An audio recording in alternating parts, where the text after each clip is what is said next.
జనసేనాని పవన్ కళ్యాణ్ దెబ్బకి జగన్ కుప్పకూలనున్నారా? 25 ఏళ్లు నేనే ముఖ్యమంత్రిగా ఉంటాననే జగన్ ప్రస్తుతం ఎదురెదుతున్నారా? కూటమిలోకి బీజేపీ రావడంతో జగన్కు చెమటలు పడుతున్నాయా? కోడికత్తి శ్రీను ఏం చేయబోతున్నాడు?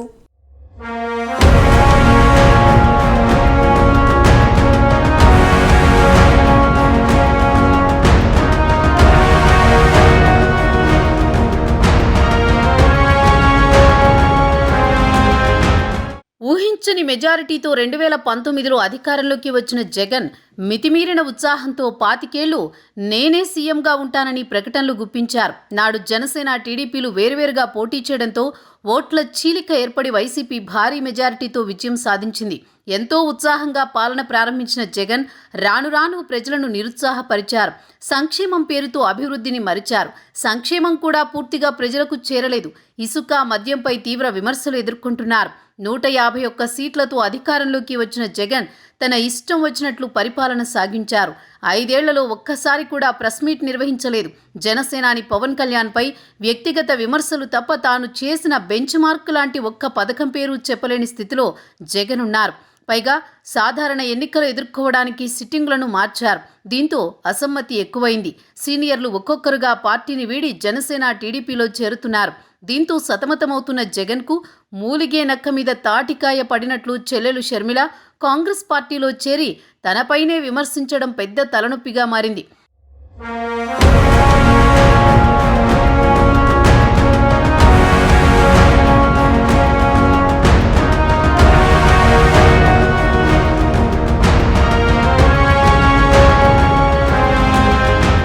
ఒకవైపు ప్రభుత్వ వైఫల్యాలు, పార్టీలో అసంతృప్తులు, చెల్లెలు తిట్లతో ఉక్కిరిబిక్కిరి అవుతున్న జగన్కు పవన్ కళ్యాణ్ గట్టి షాక్ ఇచ్చారు.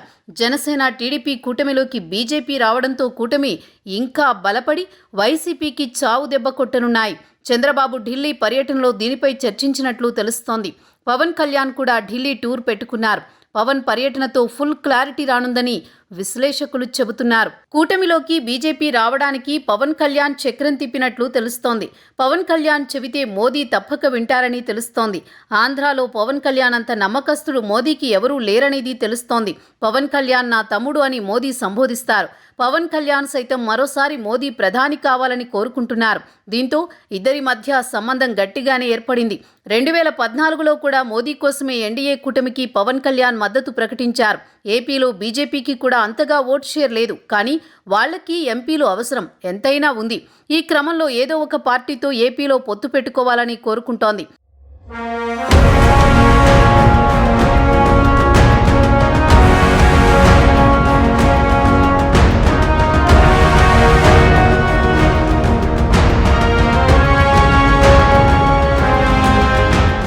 వైసీపీ నుంచి సీనియర్లు బయటకు వచ్చి జనసేనలో చేరడం కూడా నైతికంగా జగన్కు దెబ్బే.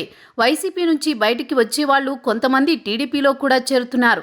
షర్మిల రూపంలో మరో ఎదురు దెబ్బ తగిలింది జగన్కి. బయట వాళ్లు విమర్శ చేస్తే పట్టించుకోకపోయినా పర్వాలేదు. అదే ఇంట్లో మనిషి రోడ్డుపైకొచ్చి తన అన్న పచ్చి మోసగాడు, అవకాశవాది అని చెప్పడంతో జనాలు ఆసక్తిగా వింటున్నారు. షర్మిల రూపంలో జగన్కు నష్టం చేకూరే అవకాశాలు ఎక్కువగా ఉన్నాయని విశ్లేషకులు అంటున్నారు. ఇప్పటికీ జిల్లాల పర్యటనలకు వెళ్తున్నారు. షర్మిల మరోవైపు కోడికత్తి శ్రీను బెయిలుపై బయటికి వచ్చాడు. ఏం మాట్లాడకూడదని కోర్టు షరతులు విధించినా క్రమంగా షరతులు సడలింపు చేస్తారు. అప్పుడు తప్పకుండా అసలు విషయం బయటికి చెప్పే అవకాశం ఉంది. ఇప్పటికే ఎన్ఐఏ విచారణలో కావాలనే జగన్పై కోడికత్తితో దాడి చేశానని చెప్పినట్లు ఎన్ఐఏ వర్గాలు వివరించాయి. ఇప్పుడు స్వయంగా శ్రీను బయటికి రావడంతో అసలు విషయం అతనే చెప్పే అవకాశం ఉంది. ఈ డ్రామాతోని జగన్ సానుభూతి సంపాదించి ఎన్నికల్లో లబ్ధి పొందారు. అదేవిధంగా బాబాయ్ హత్య కూడా ఇప్పుడు చర్చనీయాంశమైంది. వివేకానందరెడ్డి కుమార్తె సునీత రంగంలోకి దిగుతుంది. నాడు ఏ సానుభూతితో అయితే జగన్ గెలిచారో అదే సానుభూతి ఇప్పుడు జగన్కు రివర్స్ అవ్వబోతోంది. చూడాలి మరి ముందు ముందు జగన్కు ఉచ్చులు ఎలా బిగుస్తాయో.